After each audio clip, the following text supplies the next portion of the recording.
Welcome, just a quick one on pumps. Oh, and my flashy new logo company t-shirt, which I hope you like, front and rear.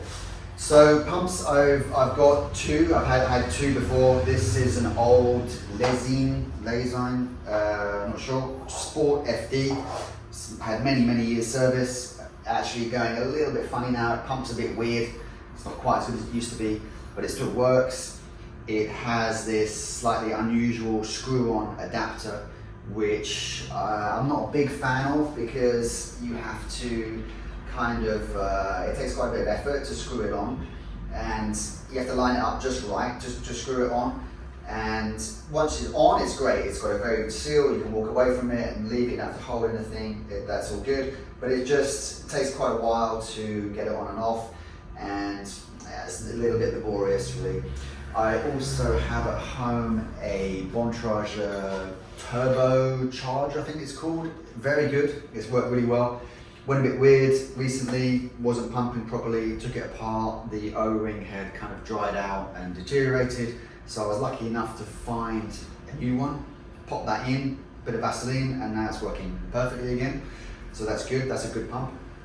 I'll put a picture of it up here. But the new acquisition is this funky Topeak Joe Blow twin turbo machine, and it's quite a beast. It has two chambers, so when you pull up, it fills one chamber with air, and when you push down, it pressurizes a smaller chamber.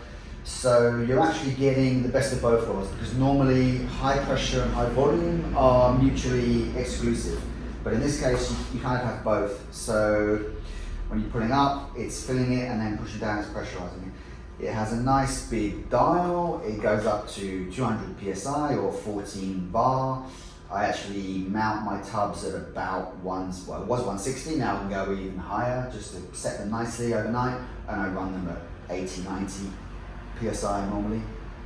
So the head is a very nice sturdy construction of aluminium, big lever here, and at first I thought it might not seal that well because it does both Presto and Schrader in the same head, which I've always been a bit suspicious of, but in fact it does quite a good job. You just pop it on like that, not much leakage, flip the lever, and it's all good. You can leave it, walk away, a couple of strokes, and you can feel actually the pull. When you pull up, it's doing something, and push down, there goes the pressure, and just one stroke raises it 15 psi. So that's great.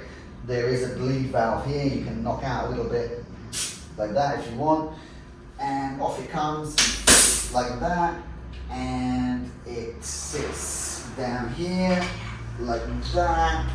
So it's great. It's a really good bit of kit. It's very heavy, very sturdy. Track pumps nearly always like that, all of them, but this one doesn't. It's got a very strong, sturdy base, so I can't really see that falling over that easily, which is good. Always annoying when they do. And there it is. So I'm a happy camper with that one. It's expensive, 145 euros. It was on special offer, but because these tubs have latex tubes, I'm pumping my tires pretty much every day, so I might as well have a pump which I'm happy with. So yeah, I will be using that every day from now on. It looks like it should last a lifetime.